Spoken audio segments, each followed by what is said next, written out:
We ready, Summer? Yeah, we should be good. Okay. So to start the meeting, I have to read the written determination of the chair of the public body pursuant to House Bill 5002 and Utah Code annotated subsection 52-4-207 4A and B. This is about almost 2 pages, so give me a minute, guys. Whereas, can I just say one whereas and then read all of these points, or do I have to say whereas each time? Say them all. Oh. All right. Whereas I am the presiding officer chair at all meetings of the Moab Water Conservation and Drought Management Advisory Board. Whereas Utah Code annotated subsection 52.4.010, the Open and Public Meetings Act governs the conduct of meetings of the Moab Water Conservation and Drought Management Advisory Board. Whereas the Open and Public Meetings Act defines anchor location as the physical location from which A, an electronic meeting originates, or B, the participants are connected. Utah Code annotated subsection 52-4-103 parentheses 1.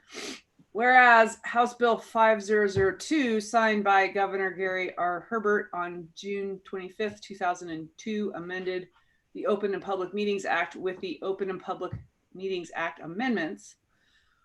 Whereas the Open and Public Meetings Act amendments provide that a public body may convene and conduct an electronic meeting without an anchor location if the chair of the public body, A, makes a written determination that conducting the meeting with an anchor location presents a substantial risk to the health and safety of those who may be present at the anchor location.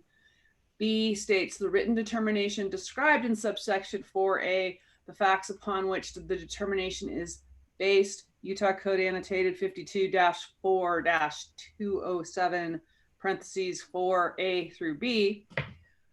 Whereas the state of Utah remains under a state of public health emergency related to the ongoing COVID-19 pandemic and significant continued person-to-person transmission of the SARS-CoV-2 virus continues to occur in the state of Utah. We're almost there. Oh, no, we're not even almost there. Whereas in renewing this order declaring a state of emergency in Utah, Governor Gary R. Herbert said, quote, though case counts are on the decline, no vaccine exists, and the disease is not contained, people in Utah are still getting sick and requiring hospital care, and heightened caution is still necessary.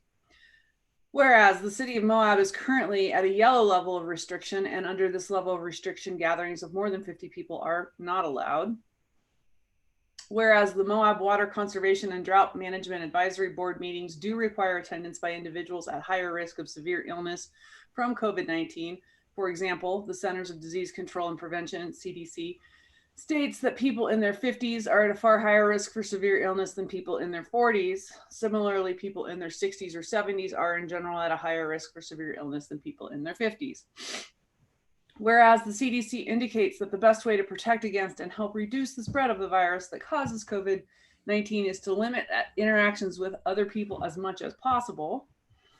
Whereas the CDC indicates that the lowest risk for events and gatherings is virtual only. Whereas the health and safety of board members, city officials, and employees, staff, and members of the public is best served by holding electronic meetings of the board. Whereas the board has prepared for and demonstrated the ability to effectively conduct its public meetings electronically, including providing members of the public means to observe the board's meetings and provide comments electronically.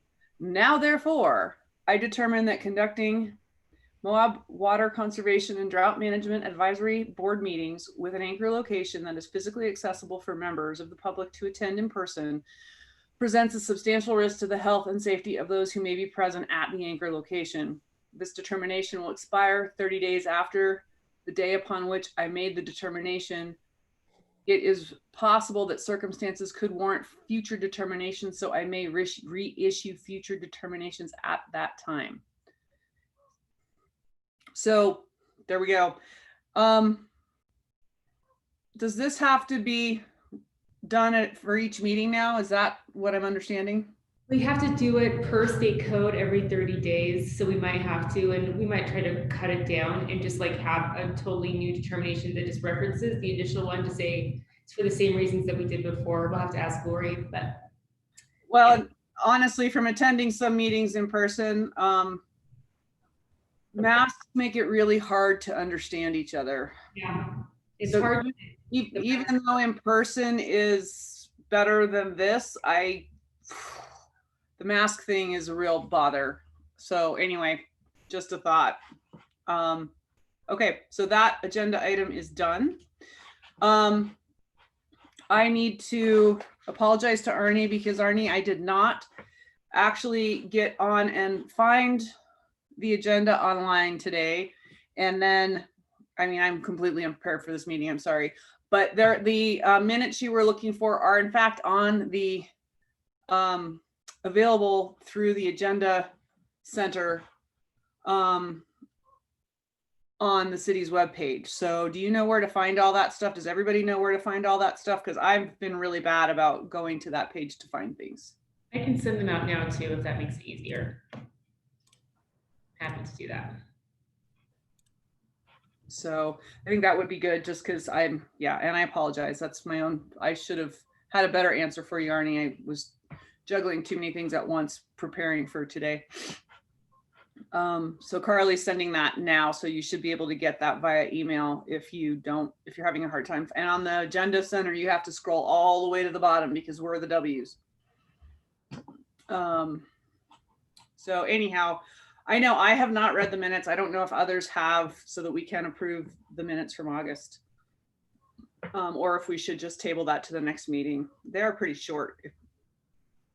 So I don't know what the pleasure of the board is. Yeah, Carly or Cara, I did not see the agenda. What date was it sent out, the letter? Can you? When what? We posted the agenda on Thursday, I believe. Yeah. So here it is. Link to agenda. Now I got it. Thank you. Yeah. So it sounds like none of us have read the minutes. So we can take a moment to read the minutes because they're shorter than the thing I just read, actually. Or we can table it to the next meeting. That is up to you all. Well, if you give me a second, let me do it right now. Yeah, we can do it right now.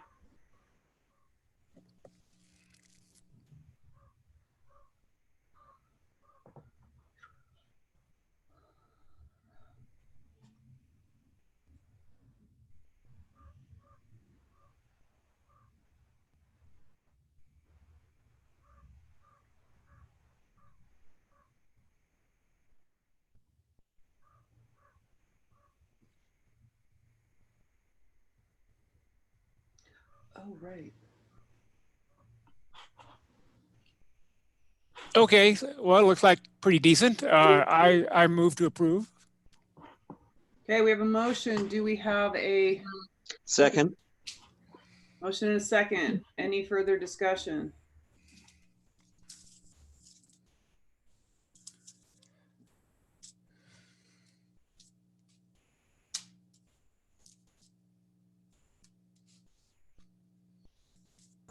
Not for me.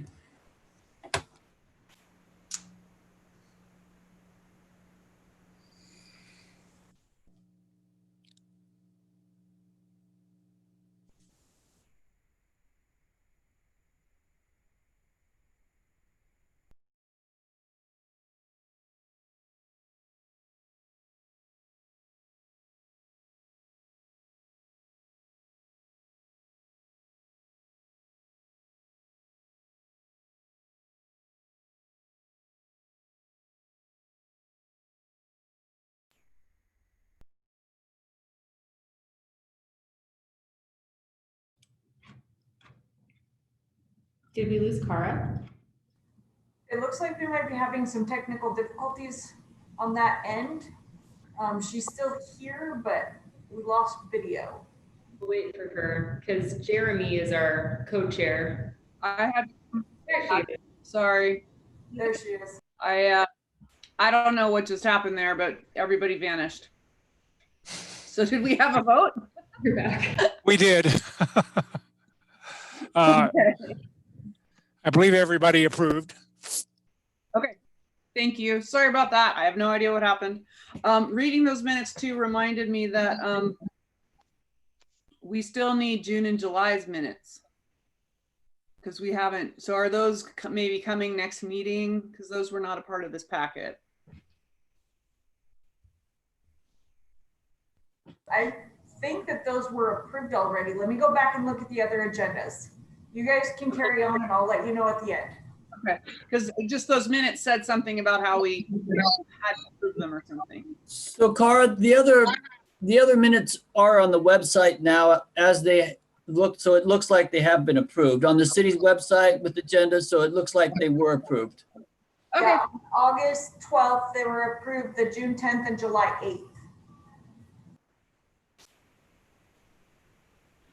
Okay, well then I guess we did discuss. That's weird. Okay, I don't know.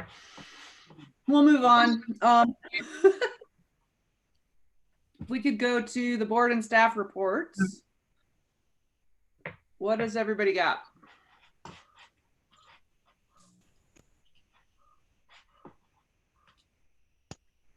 I have nothing.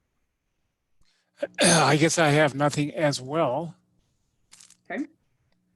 Nothing from me. So the MOP there, I just got to put in a plug there for the MOP meeting will be held this month.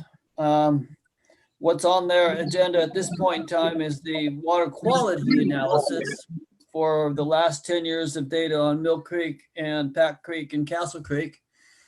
And project reports are generally done in September also.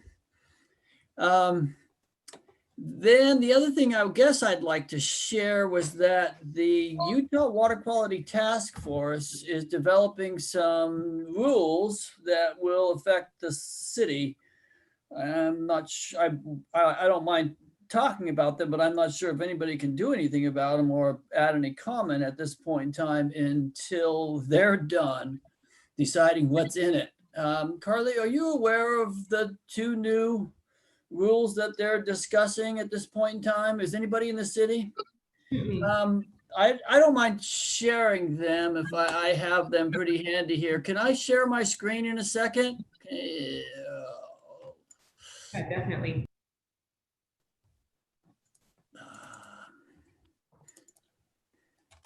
So let's do this one first. If you don't mind sharing my screen. I can't see you guys while I'm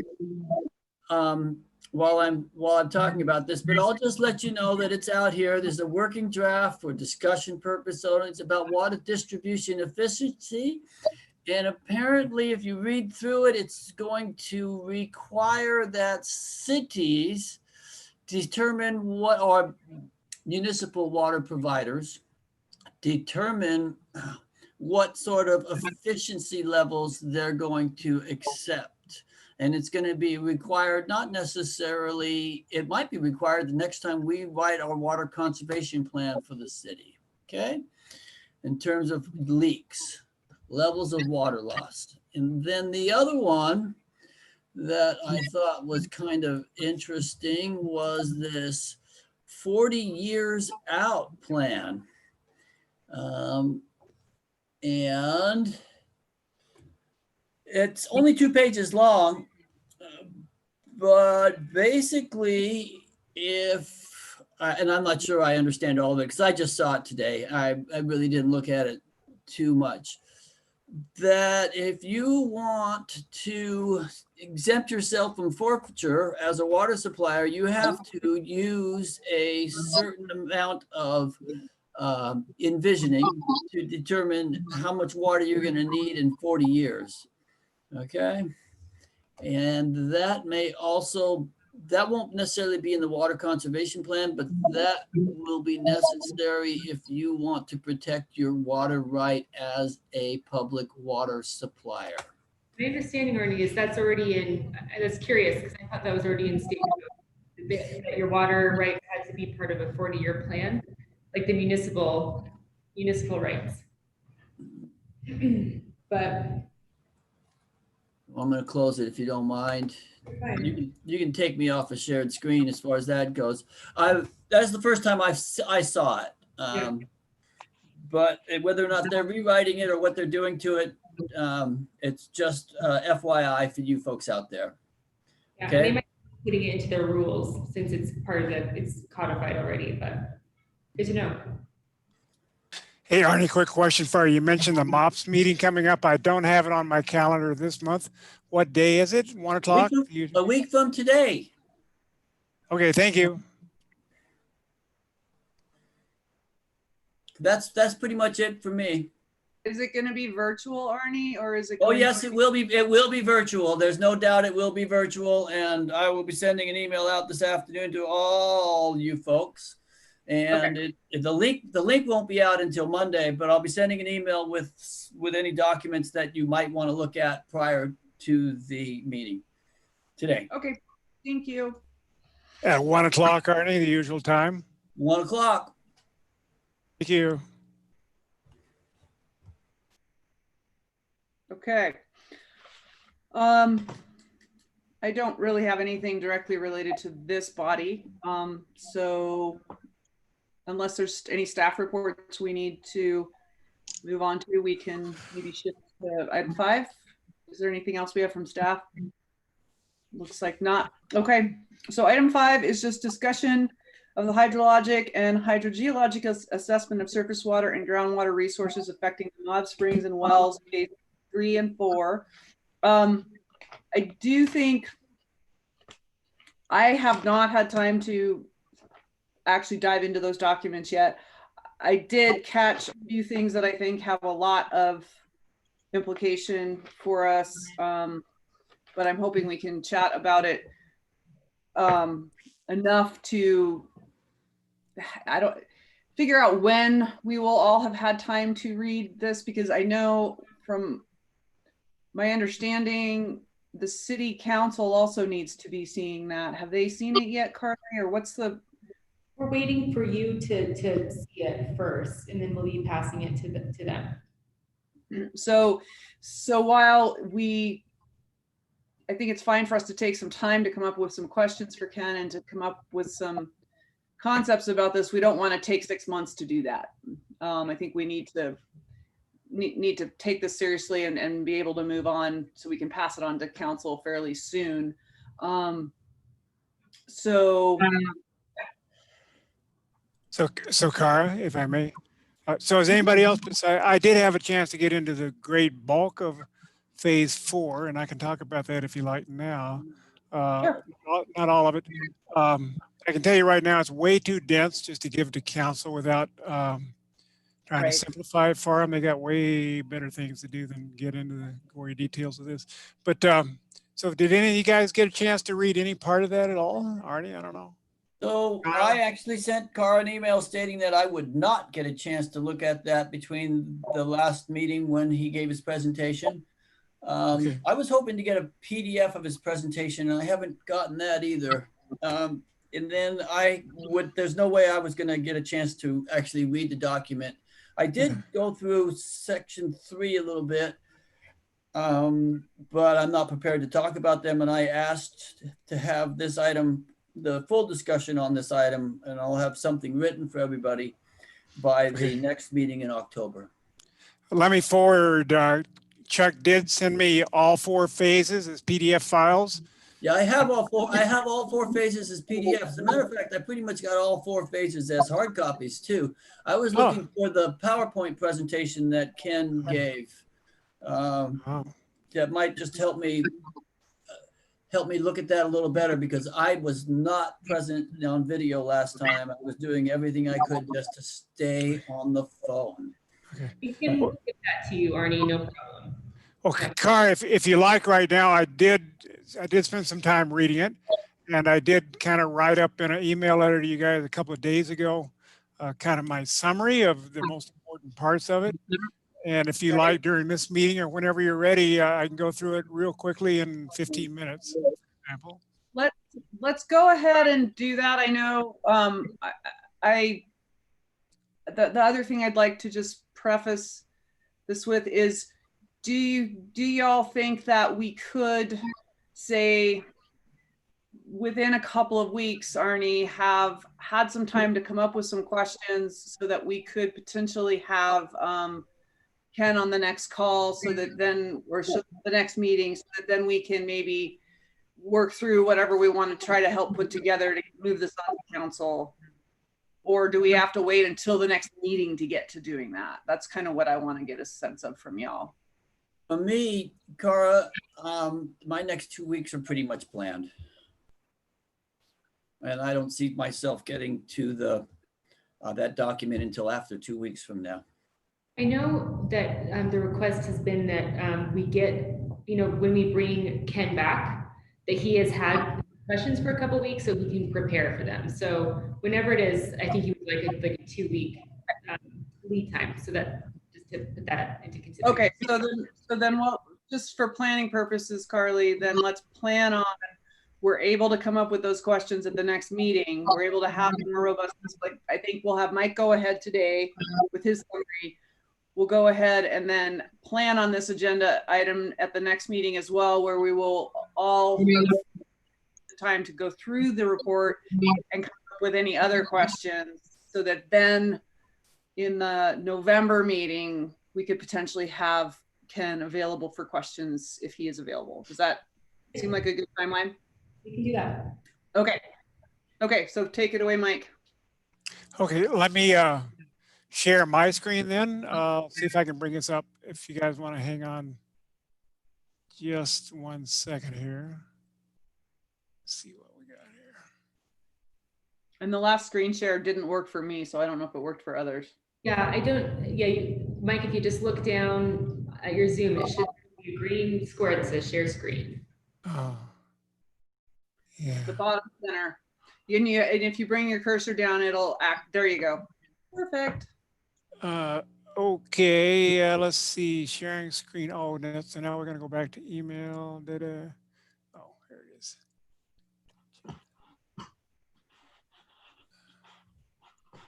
No, was that it? I had it in front of me a minute ago.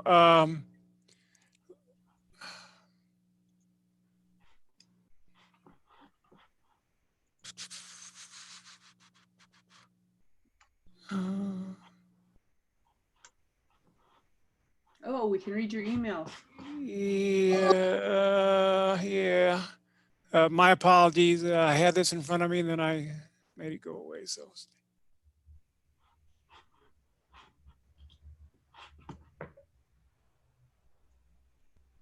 Okay, here we go. So I don't know if I can blow this up. This is just so much text, which you guys can read it in your own email because I email all you guys. But basically, can you guys see that email letter now in front of you? Yep. Okay. So I just says I reviewed chapter 3, the chapter 3 of phase 4 report, which is a big deal. And Ken really did put a huge amount of work into this, as he always does. The main subject that we're interested in, or at least I am, is safe yield. And there's one point in which Ken made a statement that I outlined really right here. Although some wells in Spanish Valley show a decline in water levels, uncertainties in the preliminary water budget do not support including a continuing multi-year release of water from subsurface storage at this time. In other words, that's just another way of saying he's not seeing us exceed safe yield at this point. And I went on to say, I agree with him. And the reason is that the technique that he used just has too many errors to be able to say much of anything about anything. I had hopes that this study would shed more light on the overriding question we all have: how much water do we have to use? I keep hammering on Mark Stilson, among other things, is that local governments have difficult decisions to make with consequences for decades to come. And if we wait until state water right people are dead certain, no, we're really in trouble, well, it's going to be too late. That's my opinion. And the study did not say there's no continuing multi-year release of water at this time. It just says really not much more than we're not sure, because the error bars are so huge, it's hard to say. And Ken did not come to that conclusion in phase 2, which did have a water balance term it was losing. So, and that's the one that we care about for the most, because the city's culinary water comes out of the Glen Canyon Mill Creek aquifer and not so much out of the Pat Creek area. So that's the one that we really want to focus on. And then I went on just kind of give some more background. I've kind of established things in my mind here. No easy way to establish safe yield. There's really 3 ways to do it. If you guys have been tracking this, it's beginning to sink into me over the years. The first way that the USGS did it was they just they estimated recharge over the entire watershed. Well, actually, the first way they did it was item 2. They estimated the total discharge over the entire watershed, saying that recharge was too difficult.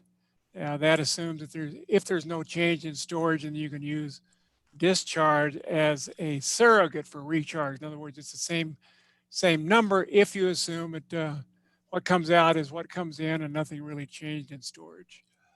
And the second method is just to estimate recharge directly, but that's very difficult because of all the hassles in trying to model not only how much water and how much rain and snow we get, but how much of it infiltrates into groundwater storage and how much runs off. So that one's a bear as well. And then the third one that Mark Stilson's been alluding to from time to time is, which I think is the one we're going to end up doing in the long run, is just simply observe water table levels across the entire valley, look at everybody's wells, watch and see how the, the weather varies over the years, and in particular look at places where springs and wells are located. And, you know, basically what we're seeing already, and Mark already acknowledged this, is the water table levels are falling. What's not clear in Mark's mind right now is that's because we're steadily drawing down the aquifer, or it's just more of a short-term thing. You know, we're in the middle of a 20-year drought, a lot of people think, and so forth. And the long-term climate models don't necessarily call for less water, just a little hotter temperatures. Okay, so then I went on, the bulk of this letter really just goes back into the phase 4 report that he did and what I did and did not like about it.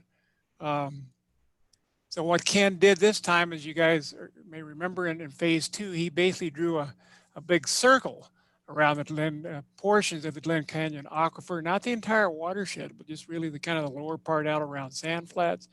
He picked a boundary on it, or a perimeter, that had mostly what he called no surface or groundwater flows. He called them no flow boundaries. And there were only a few places where water went into it or out of it.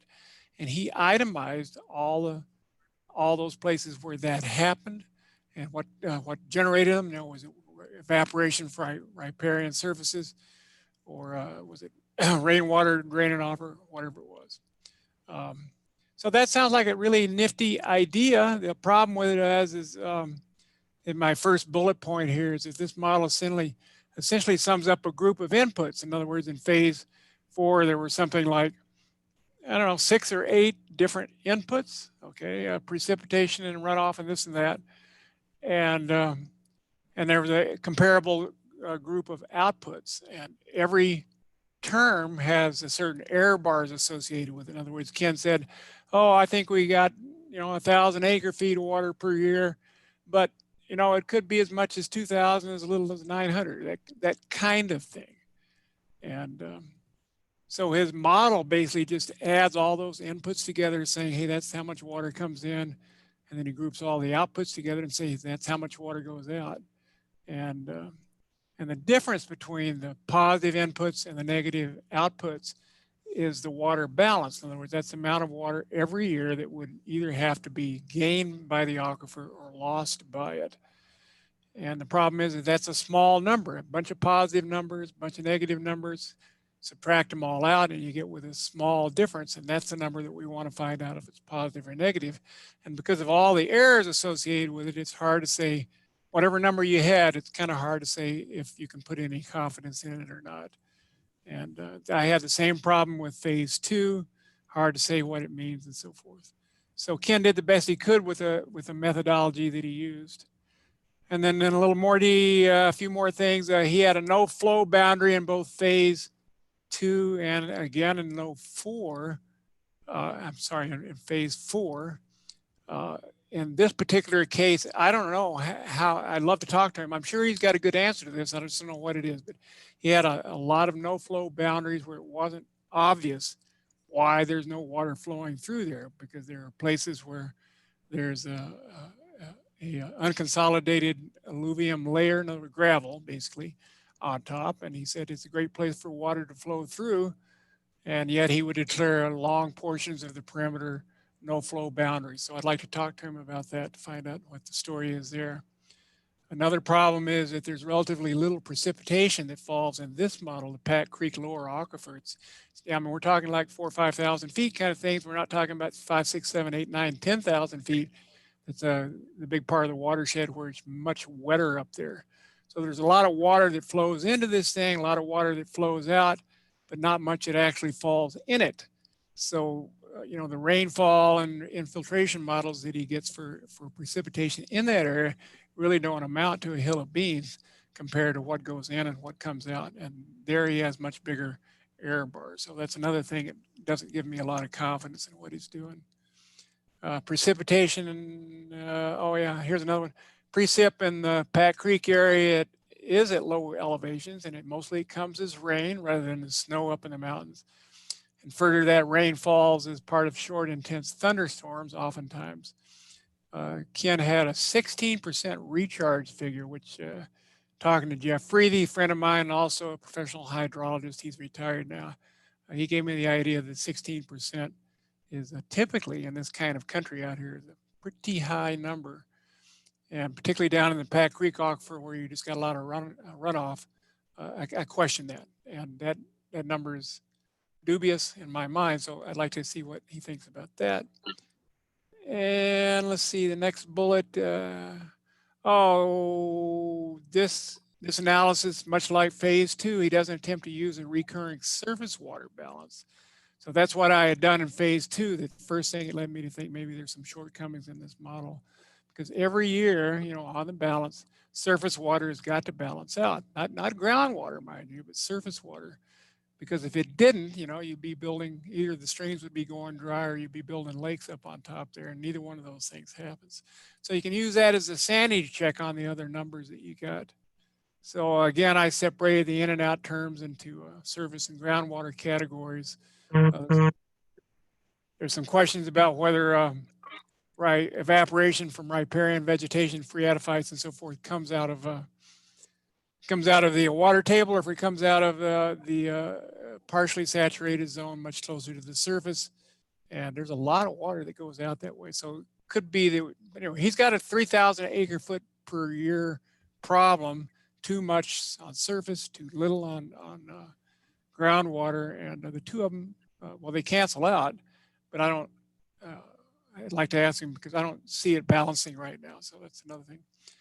And finally, a relatively small point, in his so-called pre-development model, Ken assumed that there were no consumptive crop losses. That was before Ken's Lake. But nonetheless, I know Moab Irrigation Company, I'm on the board of that guy. I know a little bit about what they've been doing over the years. And I can tell you that from 1890 on, basically, it was mostly ag users in the valley. And that water came out of Mill Creek, which of course is not in the PCLA, but it did irrigate crops down in the valley, and that's been going on for a long time. So if he's talking about this model starting beginning in 1971, there was a lot of water, a lot of crop losses that were going on before then. So to make his model more accurate, then he might want to make a stab at that if he can find the date on it, and that's pretty hard to find. So anyway, that's 1, 2, 3, 4, 5, 6 or 7, you know, top level questions, I guess I'll put it that way, and that I would have for Ken about the overall accuracy of the model. I mean, it's a very useful tool to help us understand where water comes and where it goes. But in terms of being sufficiently accurate to be able to say we're exceeding safe yield or not, I don't think it's going to cut it. And that's, as I say, that's an agreement with Ken as well. So that's where I stand right now. I could get in a lot of gory details and so forth, but this is the big picture, the top level look. So I would kind of get some clarification from Ken before we got into any more questions about littler stuff that's going on. So anyway, I wanted to write this letter to you guys, just kind of get it out there. Chuck may well at some point. Well, I think we ought to get all our questions together, and you guys can review my review and see, oh, Mike, you dumb, you know, this.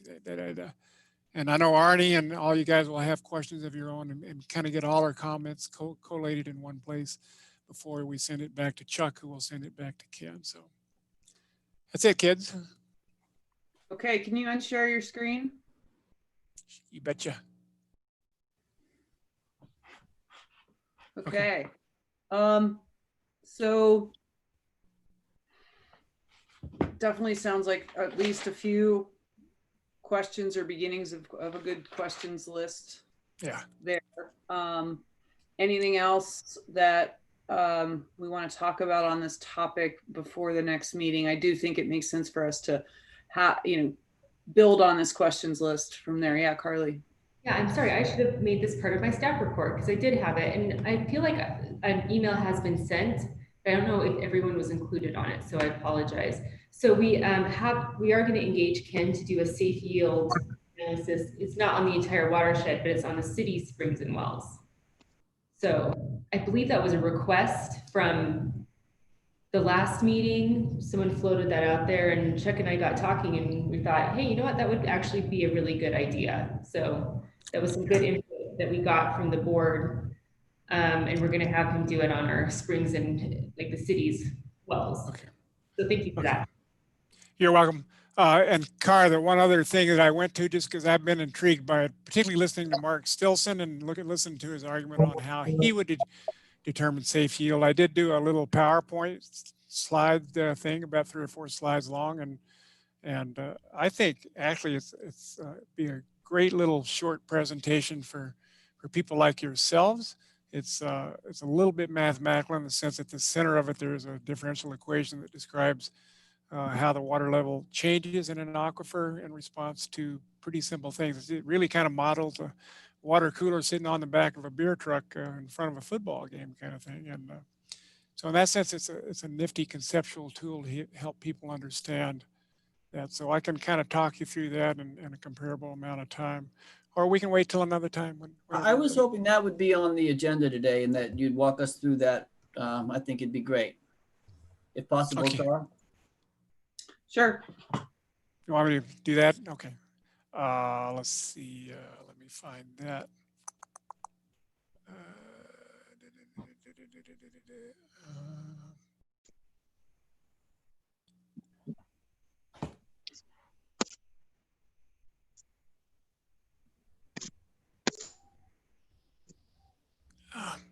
Okay, here we go. All right, we're getting closer. All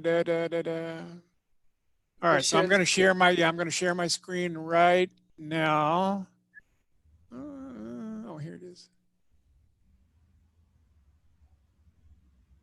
Okay. All right, so you guys see that big blue bucket right in the middle of the screen there? Mm-hmm.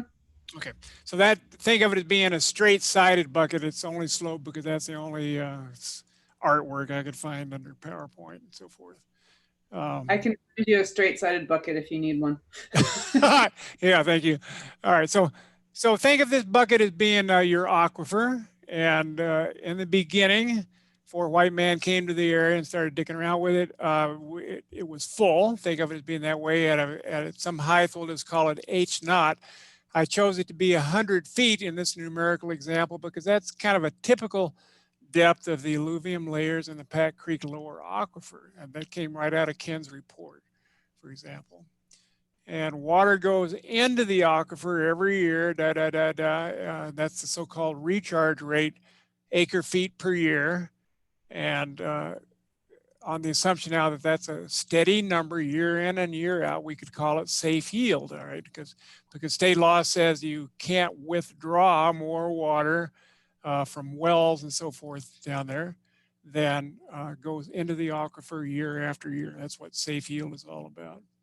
So in practice, what happens is that we do withdraw water, and so if we were, for example, to take out, we'll get to that in just a minute here. So anyway, so rain goes in at the top, what comes out at the bottom is before people came to the area, there were just springs, for example, Skakel Springs and the city's springs out by the golf course and a whole bunch of other springs here in the valley too, which I use that little thing here, and they come out. And the nice thing about spring flow is that the more water there is in the bucket, then the faster the springs flow, the more volume. You're familiar with that too. You know, you fill up an ice cooler full of ice water and so forth early in the day, and you push the little tap at the bottom and water comes gushing out.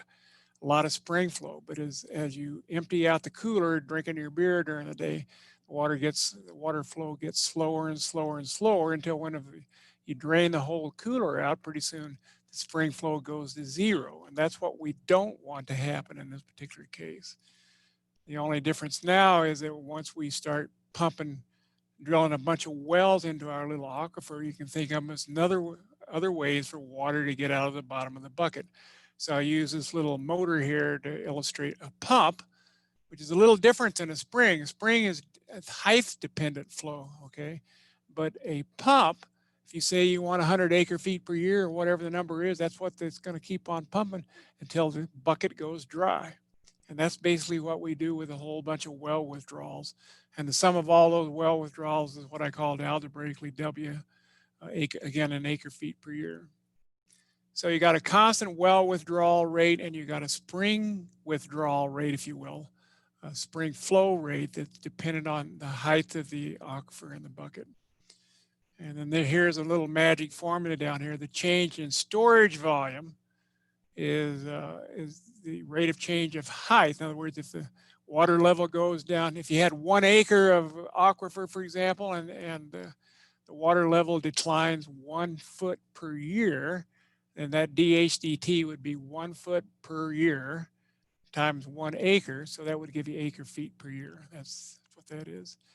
And another way to express that is the total change in aquifer volume is whatever goes in, that's a recharge, minus whatever you suck out. That's withdrawals. That's this guy minus this guy and minus the spring rate. That's this guy over here. So in, out, out. Simple as that. So you can rewrite that equation that way.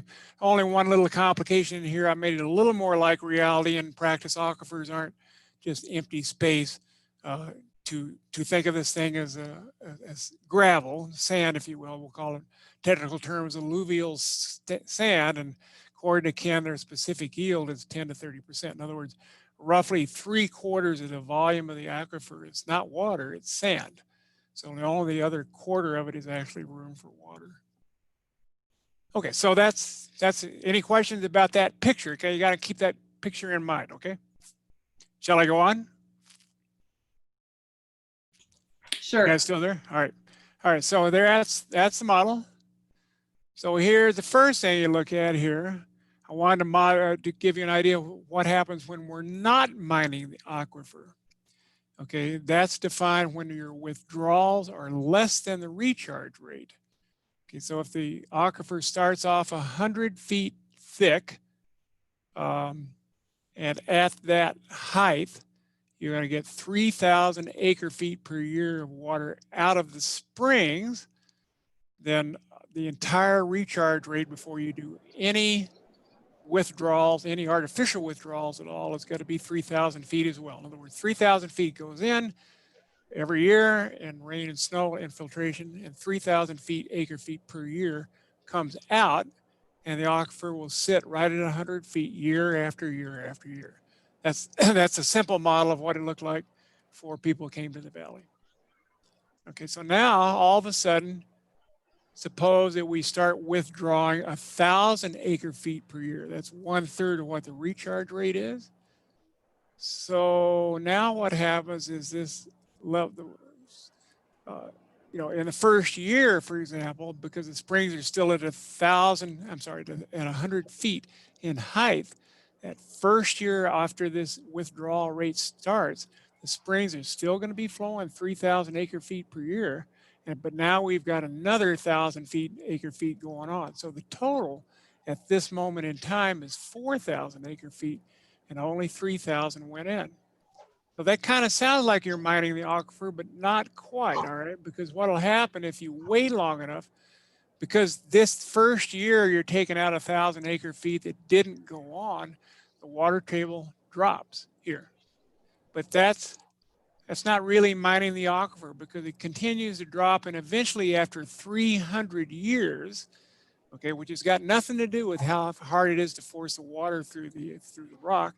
It has to do with the fact that you're talking about small amounts of water every year compared to the size of the aquifer. Eventually it'll drop down to 66 feet. And at that height, the spring flow will decline from 3,000 acre feet a year, where it was here, down to 2,000. Okay, so now 300 years out, you got 2,000 feet coming out in the springs. They're running 2/3 of what they used to do before people came to the valley, and they're still withdrawing another 1,000 acre feet per year out of the wells. Okay, so that's okay, all right, because year after year after year, you could keep on withdrawing 1,000 acre feet per year out of your wells, and there the level will sit. The only downside of it all is now is that the springs are running 2/3 of what they used to before people came to the valley. And it also means that Mill Creek flow, okay, is going to be lower and smaller. Places where the stream used to gain, now the stream is going to lose, and so on. It gives you less buffer. There's now less water left in the aquifer and so on. The point is it does stabilize eventually if you wait long enough, and we can go ahead and maintain 1,000 acre feet per year, year after year. And that's why I would argue that we're not mining the aquifer at this flow level. Okay, everybody got that much? Okay, so let's move on to the next case where we are mining the aquifer. Same story, still got 3,000 acre feet per year coming in. Started off at 100 feet in height, but now let's suppose we start drawing 4,000 acre feet per year. At first year, we got total of 7,000 acre feet that comes out right here, because the springs are still flowing 3,000 acre feet, but now you're withdrawing another 4 out of the wells. So the water table level drops a lot more. So it goes down to 90 after a few years. After 50 years, it's down to 50 feet. After 100 years, I know. it's down, and so I on. was just going to go inside, look for you. Everybody still there? I am. Okay. What just happened there? Okay. Chuck's So unmuted. after 170 years or so, the spring flow bottoms out.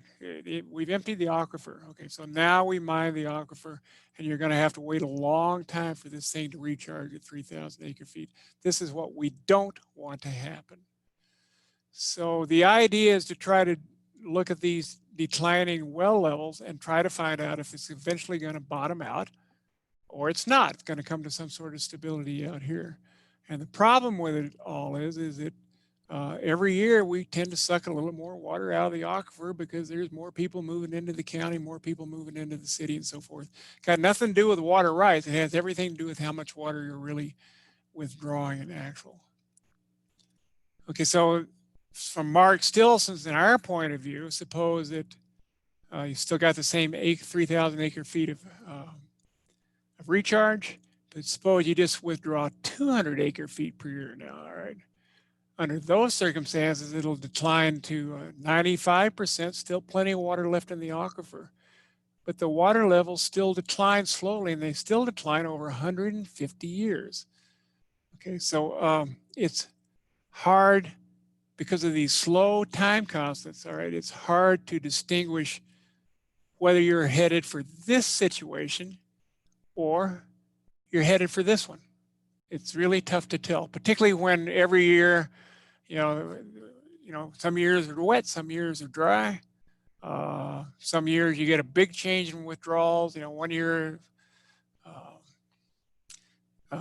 Ken's Lake goes in and leaks to beat the band, and other years, you know, something different happens. So a lot of variables that come into play here. And as I say, our problem from the city's point of view is we're trying to provide will-serve letters, so to speak, to new businesses and new homes that move into the area without really being knowing exactly where this thing is headed. And that's going to be the hard part. So a lot more complications in the real world, but I know I kind of thought these little graphs and this simple model is a nice little thing to keep in your mind. We always do this in the engineering business. You always try to simplify things down to the essential points of it so you can understand this much anyway. Okay, so that's what I want to show you guys, and hopefully it'll help people's understanding a little bit. Mike? Yep. Have you shared this and discussed this sort of model with Mark Stilson? Nope, not yet.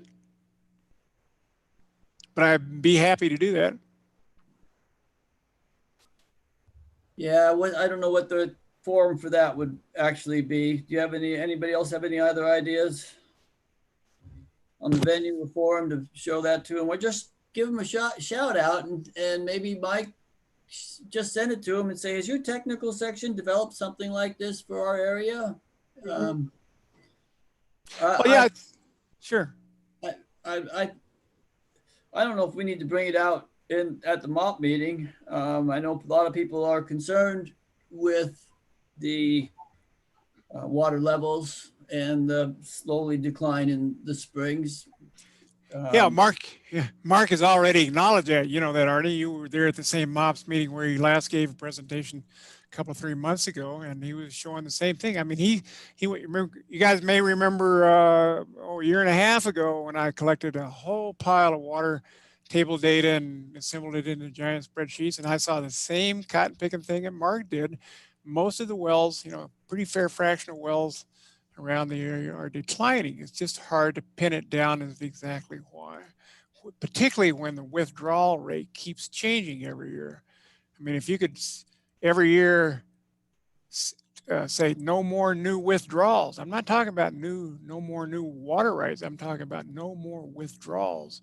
That's a very big deal, kids, because it means when the next business, the next hotel comes to town or the next resident moves in, and he's going to take another 4 acre feet or 10 or whatever the number he's going to use. And the state says, oh, no more. We want to keep the actual withdrawals constant so we can see whether the water table is continuing to decline or not.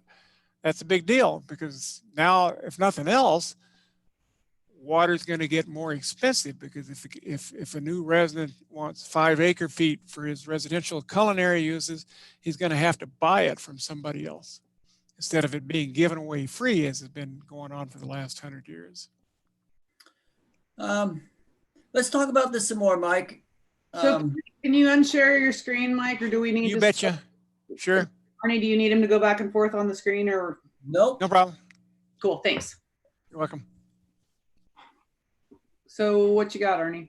Well, it's just Mark did the water cooler model a little differently than you did, Mike, and I really like the way you've done this model. I think it adds a lot of clarity. I just don't know whether Mark's technical section has this kind of thought process going on that, no, we just can't wait for as long as 150 years to determine whether or not we're at safe yield or not. And then the other side of that coin also is the impact associated with continuing development. And basically our springs will dry up at some point in time when we reach safe yield after so many years, and which means that the city now has to indeed pump water, which is a fairly bit more expensive than just collecting spring water. And I believe an open discussion on this would be beneficial with GWSSA and the city there, and whether or not we bring it into the October meeting when we look at some of the water quality data we've collected over the year. Actually, the November meeting, excuse me, we don't meet in October, that's an even month. Let's kick it around for a bit, Mike, and maybe you and me would have a conference call with Mark Stilson about getting this kind of model on the agenda for the November meeting. I'd love to have you as part of that, Arnie, maybe 1 or 2 more. Keep it small, but yeah, the more minds, the better. I mean, it worked much better to have a couple of other competent people in on the discussion. Could be Mark's thinking of some nick in the, some wrinkle in this thing that I'm not aware of and I need to be. So that'd be great. Thank you. Okay. Thank you very much, Mike. Sure. So it sounds like should we have this topic on the agenda at the next meeting, as well as talking about the questions for Ken, whether we go into it much or not, or at least whether we like how we want to bring it to Mark Stilson's attention, anything like that? Well, what would you like me to do, Arnie? Would you like, I mean, you're in a figure of a lot more authority than I am, actually, head of MOPS and all that kind of good stuff. Well, there'll be, if we were to do that, Cara, it would be part of our staff report. So Okay. we don't necessarily, we'll let you know what we decided with Mark and where that went in a staff report part of the section of the agenda. Okay, so we'll still have, do we have anything else on talking about Ken's report today? We're going to keep that as an agenda item for the next meeting so we can come up with some questions. I don't know, Levi, if you've got anything from, I think you were on the call last month, or Kyle, if you have anything at this time on that topic. And I think you need to unmute yourself, Kyle, if you want to talk. There you go. Or wait. Did we receive that Ken's fourth report? You can download it off the city website. Oh, it's on the way. Okay. Or you could have Carly or Chuck email it to you, but it's probably easier to download it off the website because it is fairly large. Okay, let's get it off the website. And then hopefully we'll get the PowerPoint as well. I think that would, because Arnie would hadn't seen the PowerPoint because he was only on the phone, and it would help me to have that PowerPoint as well as I go through it. Okay, so you don't have anything at this point. Okay. And Levi, was there anything from your perspective or questions you might want to raise for Ken? Or we can talk, we also will talk about this again at the next meeting. I don't have anything at the moment. Okay. All right. Well, if we're done with that topic, we can just make sure we keep it on the agenda for the next meeting. And ideally, we've all had a chance to look in more detail at the report so that we can have those questions. And hopefully, if Jeremy and John had indicated to me he believes he'll be able to start attending more in the fall, because he's been helping a friend of his out with some things, some health issues. But hopefully, if he or Jeremy can't attend a meeting, we can at least get some written comments from them or written questions that we could talk about, kind of like what you put together, Mike. I think that was really helpful. So if it's okay with others, we can move on to item 6, which is water conservation plan update discussion. And we had a couple things from Arnie, Jeremy, and city engineering potentially on here. So Arnie, I don't know if you wanted to talk a bit about numeric goals and context regarding conservation measures. I would love to keep this ball rolling on that. Okay. Okay. I sent you a draft at one point in time when I kind of took another hard look at the table of contents. And if you don't mind, Levi, this is kind of important for the water conservation goals set by the governor. And I'd like to remind everybody that these water conservation goals are not mandatory goals. They're suggested goals. And you have to write a water conservation at this point in time. They're suggested goals. I can see the state moving in a different direction at this point in time, and they do own the water. So at some point in time, we could have the discussion whether or not your water right, which is a water right, it's a piece of property now, trumps that. But they are just suggestions at this point in time. And I'm going to share my screen with you on this. If you guys don't mind, let me go find it first. It's right here. Yay, there it is. Now let me share the screen first. Didn't let me, here it is. Here it is, share. So this is what I started writing for section 2, and I'll just make a quick summary of it. 22,000 governor limit said 25%. as a conservation goal by the year 2050. Governor Herbert came along and said that he wanted 25% by 2025 as the indexing, and with 2000 as the indexing year. Since then, what was interesting was that the legislature decided they needed to get involved with that, which doesn't surprise me. They had a third-party review, and that's where we came up with this 2017 recommended state water strategy and Utah's regional M&I water conservation goals. We reviewed that a couple of years ago, and we actually sent some comments to them. Well, I don't know if the city sent some comments to them, but the Moab Area Watershed Partnership did send some comments on them, and we weren't actually, I don't believe, listened to, or our comments weren't taken into account. However, the original document said to reduce the draft document was recommended 17%. The final, which has now come out, recommends 20% for the region. And that means that we have a resulted recommended goal of 267 gallons per capita per day. So here's where the numbers get interesting. If you just use the year 2000 and 2015, those were actually, 2000 was a relatively large water year in terms of the amount of water that was actually delivered. And 2015 was actually a small water year. And 2019 was actually a small water year. And I'll bring that up in just a second here and show you all where I get that numbers from. But at this point in time, we are under, for 2019 with our population, we're under the recommended goal for 2030. Good for us, huh? If you're going by the gallons per capita per day, if you're going by a percent change, by 2030, we would need to drop down to 218. The documentation doesn't actually say which one we should be doing. They're just listing some goals out there for us. And where I got into this next problem was, or next issue was, the city's M&I annual water use has large annual fluctuations. And I'm going to pull up, you guys, the Utah water rights page. Oh, go away. Come on. Let me in there.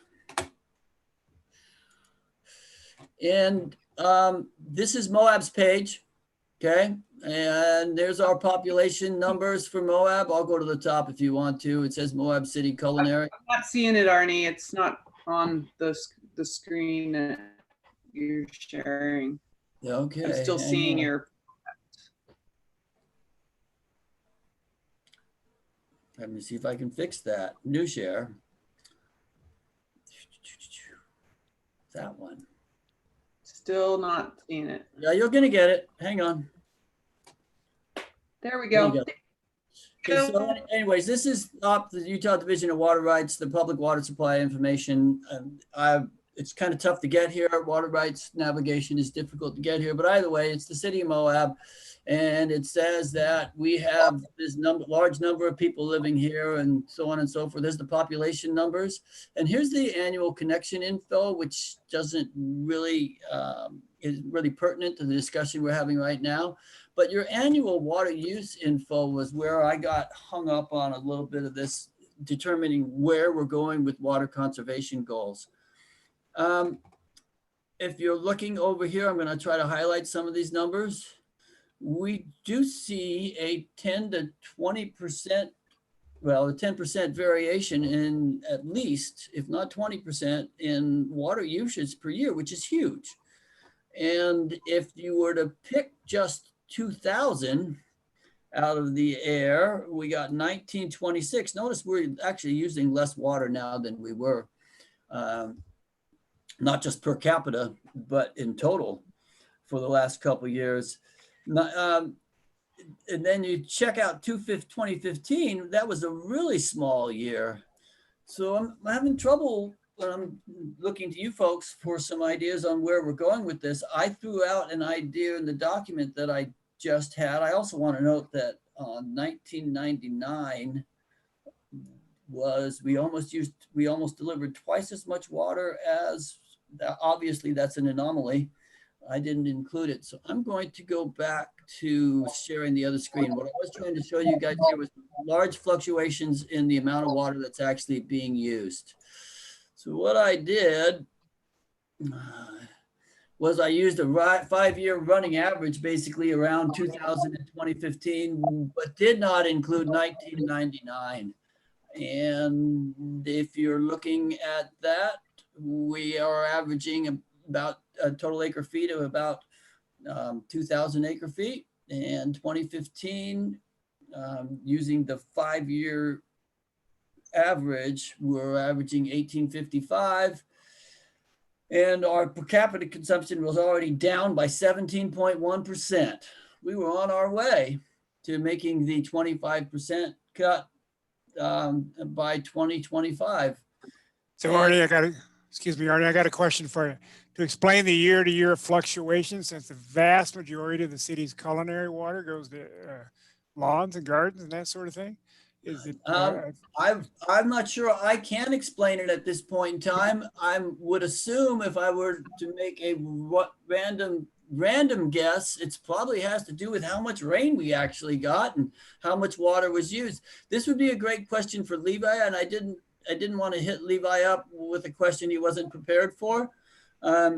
But Levi, do you have any ideas? And you don't have to answer this question now if you don't have any ideas.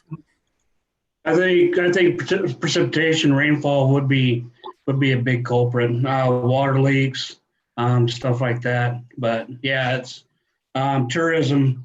Tourism is to blame for some of it as well. I know a couple of years ago we had a higher year usage than we did this last year from when everybody was fracking. Everybody's drilling wells around here. And so that was a big water usage, but it's dropped since then. I think that was 14 or 15. But yeah, I think rainfall has a big deciding factor. Okay, so my point was that if I run statistics around 5 years, I get something that's reasonable. Metrics around 5 years as opposed to just running them on 1 year because it is so variable. And if I use that at this point in time, if we were to go shooting for 267 gallons per capita per day, we're over halfway there at 2015. And I think we could probably make that as a goal. If we were to go with 20%, that would be a total percent change of 33.7%. That's kind of a lot to ask.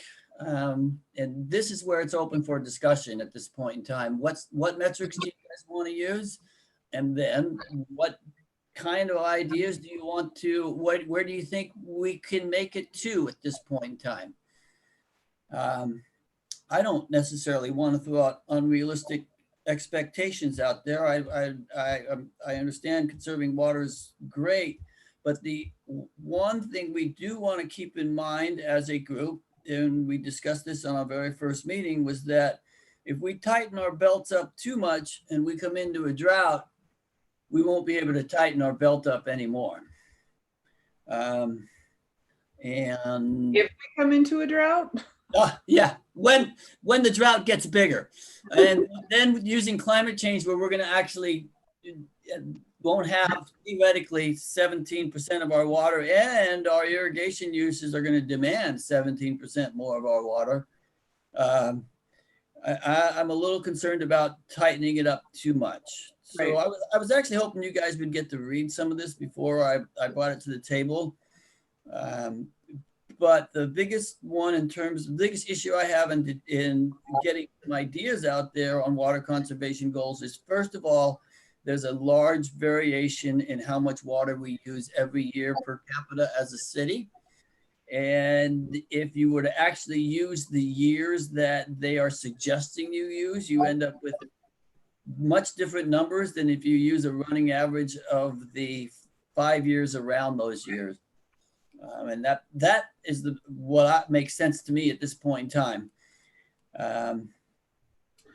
to use something like a running average or an average of the 5 years, 2.5 to 2 years preceding and 2 years after following, to determine these kind of metrics.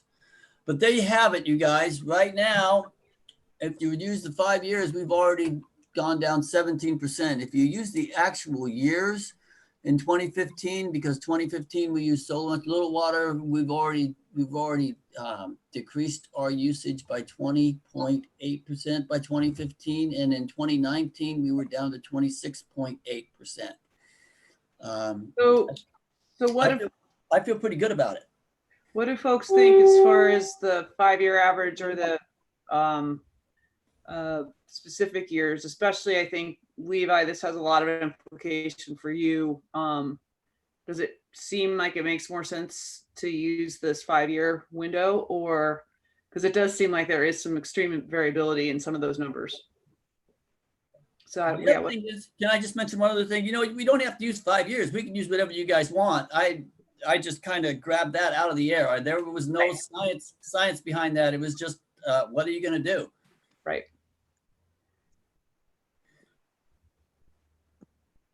I think based everything off that 2015, I think that's when all the water haulers are hauling all the water out to the drill rigs. I don't think that's an accurate year to go off of because of that. Right. It wasn't based on normal irrigating or residential usage, or even tourism usage in the hotels. It was an abnormal year because everybody was drilling in the area. Right. And that seems to be something that using these 5-year, some averages might help even that out. Or because, Arnie, don't we have to use what was actually delivered as far as the records of what we delivered for this? We can't parse it out by, hey, you know, this was used for this and this was used for that. Well, let's remind ourselves, we don't have to do anything. These are suggestions from the state, okay? And I'd like to make that point. We could write into our water conservation plan, we're going to deal with commercial and individuals, and this is what we'd like to see from our individuals. And we're starting to break that out. I could share that screen back again. The last 3 or 4 years, Moab City has been breaking out what's been doing individual, residential, and commercial and industrial. And we could write anything we want at this point in time. And we just have to. What would be the most useful from a managing the resource we have perspective, I guess, would be my question. And I don't know the answer to that. I would think, I don't know what would, I mean, as far as how we would be implementing some of this, it seems like a lot of the burden of this ends up falling on Levi potentially.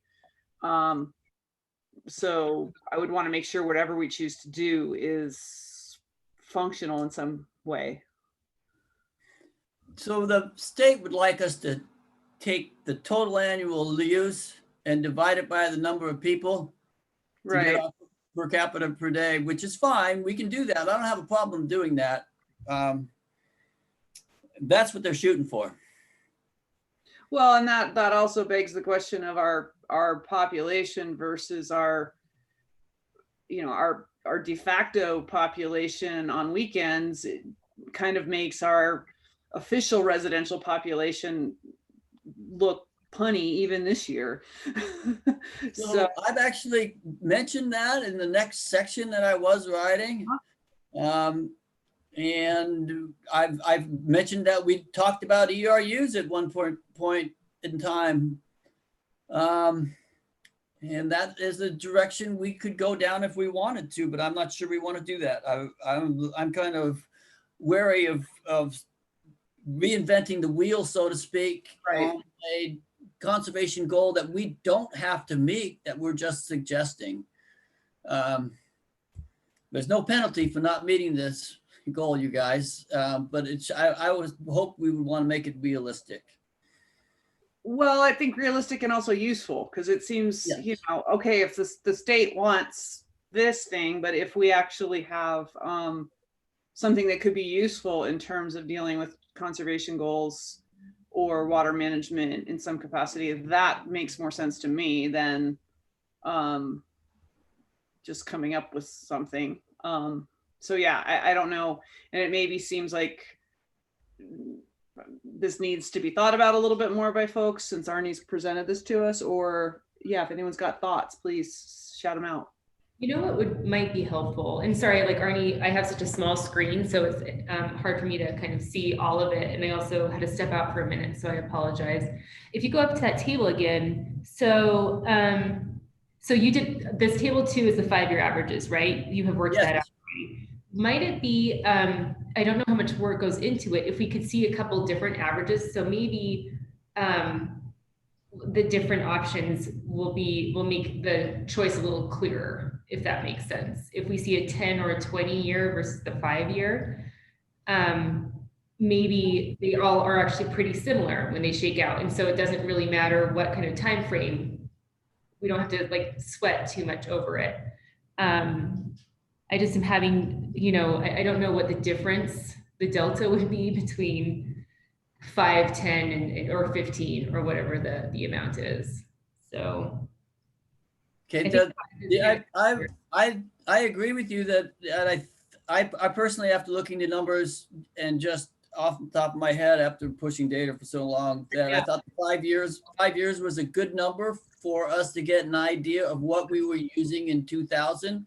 So I've got 1998, 2000, 2001, and 2002 in there because I did not include 1999. Got it.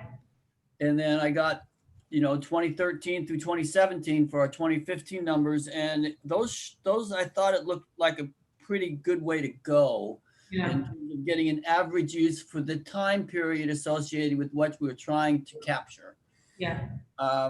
And if I go to 10 years, and I think 3 years would probably do the same thing. Yeah. If I were to go to 10 years, all of a sudden I'm running into the problem that the data I'm comparing, I'm using in both columns. Right. Yeah, that was kind of striking me, as getting longer timeout doesn't really help us, but maybe 3 is 5 might be helpful. Yeah. If you go to 3, it won't shake it out much either, as long as you don't use 1999. So I feel pretty good about I actually feel pretty good about the 5-year average in terms of showing us where we're going and where we're at. And I think it's defendable and it makes sense. At least defendable from a perspective where we are getting an idea about how much water we're using every year. Yeah. It's funny because this year is probably going to be a weird year too, because we were shut down in the summer for so long. So yeah, we were shut down in the spring. The summer, we've been pretty full this summer. Yeah. So I'm gonna go back to Levi here, and I'm gonna suggest that most of our water use is in the summer. If I were to go down and look at what we're actually drawing out of the wells and out of the springs, and what we're using, we use very little water in January and February and December, and that's true. We don't have as many tourists here at that point in time, but I believe it's going to come down once again to outdoor watering. Well, I agree with Arnie. You guys remember when Rosemarie was around and she had a 15% number? That's one I remember. It represented the total usage by the overnight accommodations industry. Everybody wanted to point a lot of fingers, of course, at hotels and so forth, but because they typically tend to do a lot less landscaping than residents do, they didn't look so bad, really. I would agree with that too, Mike. But then as a board, in terms of this water conservation document, we probably want to let the citizens know what the hotels are doing and whether or not they've been conserving also. We wouldn't hurt us to have some of the documents, some of that. However, if you look at the tables I was looking at, I cannot find data from the water rights page on commercial use in the year 2000. It just says 0, I believe. I can go pull that screen up if you want me to. Well, and I wouldn't use it. The water rights page might not be the only source of data for commercial in Moab. We might have the water sales that we could use to track that. I'm sorry, I take that back. Somewhere around 1994, we did start having commercial water use there. Oh, okay. I take that back. It's the institutional that has been sorted out from the commercial. Just happened in 2017. I'm assuming that prior to that, and Levi, you can correct me if I'm wrong, that the institutional was combined with the commercial, and that's what it looks like when I'm looking at this. You can see this screen, can't you guys? Yes. Yeah. Yeah, that's right, Arnie. Okay. So I would suggest that we do show at least what kind of whether the commercials conserving water also, and we might want to have goals for them too, if we want to get that involved with it. I think we actually probably do, because some of the complaints and frustration I sense from some people in the community is, oh, they want the big they in the sky want us, the residents, to make all these changes and sacrifices, and they don't care about what the tourists or the businesses do. So I think whether or not the businesses are using the bulk of the water or not, I think having some different goals, or at least having the documentation out there on what has happened would be helpful. Yes. And I think having some sense of like, well, what, because I think it's true. You have a hotel like the Hampton that has almost no landscaping. It's not going to have the same strategy for water conservation that, for it, low flow toilets and low flow shower heads actually makes a difference. Whereas in residential, I don't think they do, personally, because it's the outdoor landscaping that's really eating the water. So I think some of that kind of nuance is probably really good to keep in the document. So we didn't get a chance I'm going to go back to this document that I had started. I was unfortunate people haven't had a chance to read this, because this was just a straight stab at it at this point in time. Right. Well, part of why they haven't had a chance to read it yet, Arnie, is I would like to try to agree on I didn't know how to put it into the format of the outline we already have. Right. So if we need to agree on that first, because I don't want to have us creating 5 different documents and then how do we merge them? So if we can figure out, I believe I sent you an email about that. If we can figure out, okay, are we going to live with this outline even if we totally change it as we draft it, or are we going to do, because I didn't know where to stick section 3.1. It didn't fit for me. So I'm fine with us starting to create something we can all be drafting into, but I need a little help from you on how I'm supposed to fit this into the outline we already have. Yeah, and I took a stab at changing the outline too. I haven't.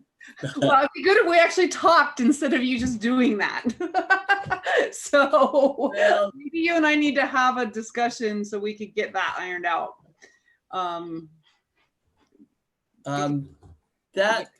Yeah, so the reason why I did take a stab at it is because I started writing this and I go, oh my gosh, this doesn't fit into this document very well, into this outline very well.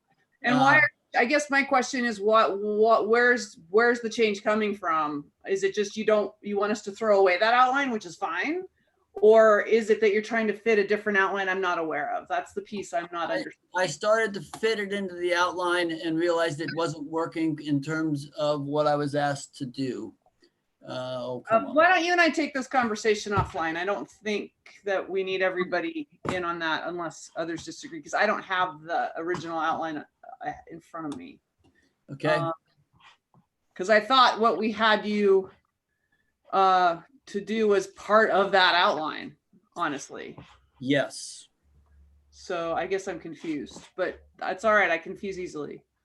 Okay. So where do you want to go? What would you like to see happen? I was going to say, are there other comments on what Arnie's presented so far? Do we want to talk on this a little bit more? I had a couple of comments on the winter usage versus summer usage. Yep. 4 or 5 years ago, there used to be a big difference. We wouldn't pump out of the aquifer at all. We'd actually turn one of the springs out, and we could just feed off the overflow of that tank. And now that just the hotels are empty, nobody's irrigating, it's cold out. Now, as the winter months are becoming warmer and the tourism is still, people are still coming, nobody's irrigating, all the grass is dead. Nobody's planted a garden. It's still cold out, but everybody's still in town. I don't take that tank offline anymore, and I pump. We pump out of the aquifer more often than we used to. We used to be offline for 3 or 4 months and just be spring fed only, and now it's month, 2 months. It kind of depends where. So it's irrigating is big, but tourism is huge as well. Right. Just the showers and the toilets in all those rooms. So this is Birch Springs, Levi, right here. And then down below we got Skakel Springs. And historically you haven't grabbed anything off of that. But then the Somerville Springs, you've been taking water out of that too, more and more water as you go through the years coming up to this for January, February, and December. You're absolutely correct. And I guess my second question to you, Levi, would be, are we doing that because one of the springs isn't producing as much water as it used to, or are we doing that because we have more demand, or is it a combination of the both? It's supply, it's demand. Some of the springs will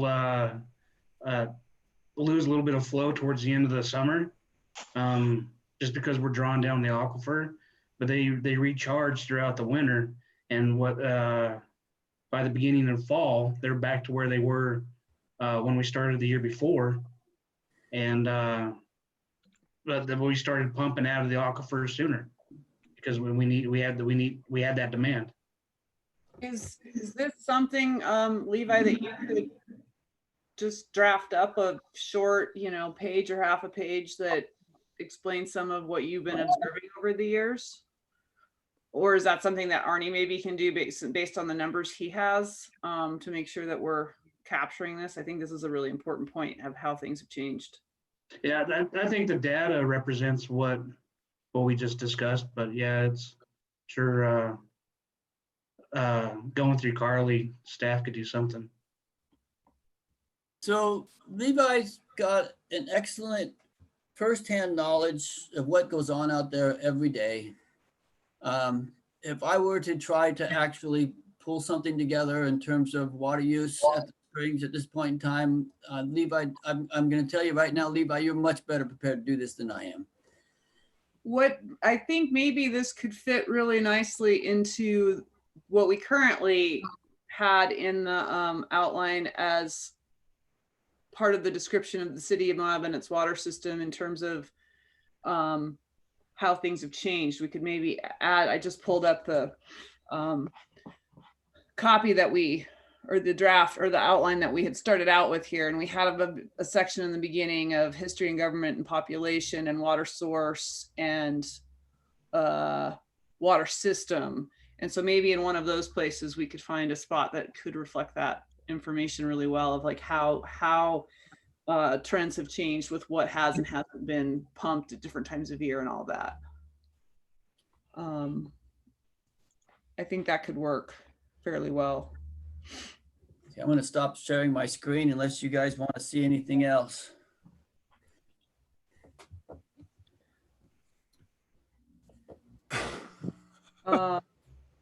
All right, now I've lost everybody. Where'd y'all go? Hi, Kyle. There you are. Mike. So do we have any more comment? It sounds like we have some stuff that would be great to come from city staff on just some of how those things have changed over time, that are also backed up by the data that Arnie has access to. Do we have more we want to talk about as far as numeric goals and context, or do we want to skip over Jeremy and go on, since I see Chuck down there, on an update on water trend analysis, demand projections, and water use? I apologize, Chuck, because I didn't tell Chuck that he had to do this. I meant to. It's the third Monday of the week, right?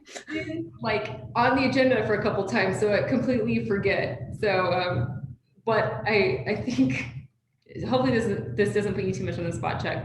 But we're just wondering about like timeline for that kind of work, right? When we might get some of those things done, and you know, Chuck and engineering have had some work it had the tight deadline for the past couple of months, but maybe he'll be able to speak about when we can get those kind of analyses going and how long they'll take. And yeah. Yeah, so I'd love to talk about schedule. I mean, seriously, when do you need it? I mean, that's the first question, and then I can help figure out. I know we've had discussions, you know, Eric and you talked about this, we talked about it a little bit, but it's like a next year thing, right? So if we get it in the next couple of months, some draft for you, that's going to be helpful, right? Or am I mistaken on that? No, Yeah, sorry, Carl, go ahead. no, go ahead. The thing is, so I do feel that a lot of our questions, you know, like Arnie asking, what's the you know, what should the average be based on, those kinds of things. If we had some of those trend numbers and trend lines and we could get that information, I think it better informs this other work about where our priorities should be. So we're kind of waiting for those to really jump in. And that was, I'll echo that. One of the thoughts is, you know, this thing is due, I guess, in 2021 or 2022 at this point.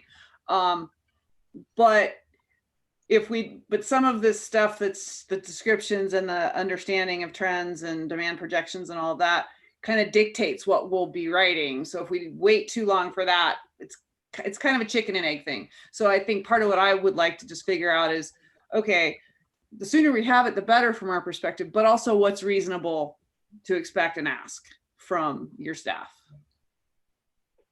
Yeah, so we've got some more deadlines added in at today's earlier meeting that'll consume my staff for the next 2 weeks. Cars versus water. Just one way to put it. But after that, I would think that following that, we can dedicate some resources to at least, you know, I honestly think there's a lot of I mean, Arnie's right, there's a lot of data that's available. And some of the data that, besides Levi living the stuff every day, we have collected some data, you know, in our 40-year water supply plan. You know, we have that already. We have a water distribution master plan. You know, we can pull some of that. We have the water rights page, you know, where that information's at too. So we can pull together some trend analysis, I guess, is what Carly you're saying, just to kind of some of those things we can get started on. So I'd say literally it's going to take me a month to get it, but within a month we can have some significant, hopefully, information for you. So maybe we could have some stuff by the November meeting. Sure. Is that a month? I was saying a month from now. Right, but I think there's there will be other things that get thrown at you, I'm sure. I mean, if you can beat that, if you can have stuff by the next meeting, great. But I also think that, you know, hopefully our next meeting will be talking more at length, and maybe you can be a part of this, about developing our questions that we're going to want and how we're going to help take Ken Colm's report and, you know, get that closer to getting towards council. So I'm kind of envisioning the next meeting might focus a whole lot more on that and maybe less on this.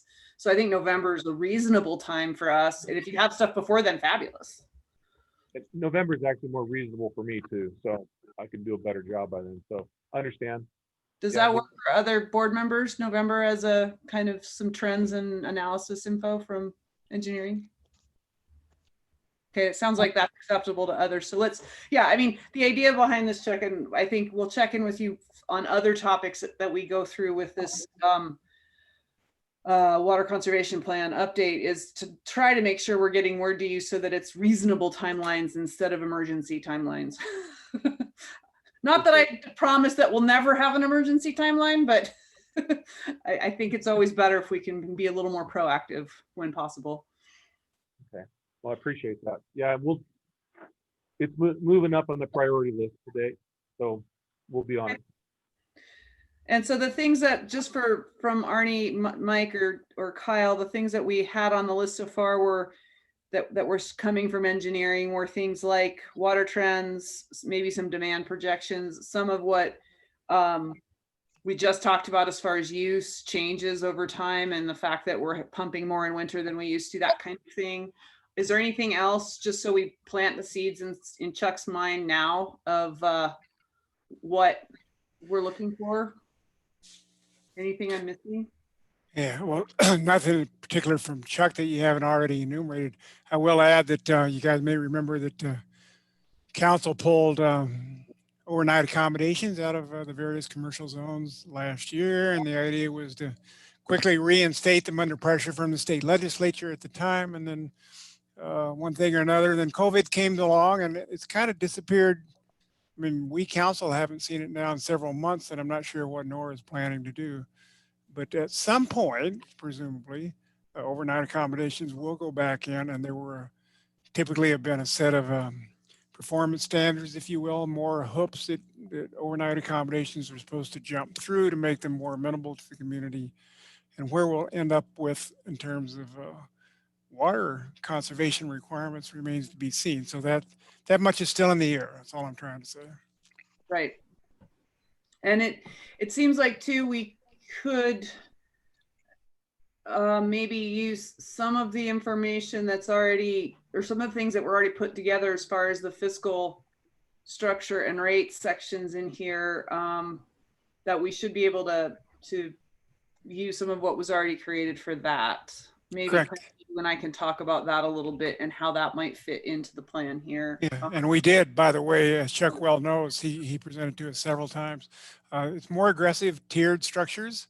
I think Chuck would agree with me. And so that's one way of trying to encourage people to conserve, is to hit them in the pocketbook, particularly the high tier users. Yeah, I'll maybe Carly, you and I can sit down and maybe I'll have a conversation with Arnie. I found a document, Arnie, where I did try to put the sections that you had created into the existing outline. And if we need to talk about how we're going to change the outline, that's fine. I just want to make sure we can kind of start to create a document so we can plug things in. And then maybe Carly, you and I can sit down and go, all right, what are the other pieces that require engineering staff help or from Public Works? And then maybe we can prioritize those a little bit more so that we can have realistic questions for Levi and Chuck at different times. I think that's a really good idea. It sounds great. Okay. I can be available. Okay. Well, and I'll make myself available in the next, before the next meeting. Maybe I'll stick something on my calendar and maybe shoot you an email to try to get a phone call or a meeting more than a week before the next meeting to talk about it. That's good. Anything else? Any more questions or comments or feedback wanted from Chuck or from Levi about some of the stuff for the plan? No is fine. Yeah. I was waiting for the board members to speak, but just on the financial part, just an FYI, I've had our consultants who put together all those options, Mike, and the background for the water rate study and everything. I've spent time with them since council adopted it, making sure that all the documentation is, there were a lot of changes there. So, you know, there were a lot of moving parts, that it's all consistent. And I'm expecting to have that by the end of next week at the latest. And so I'll provide that. I was going to provide to make sure council knew about it, but we were going to post it on the website.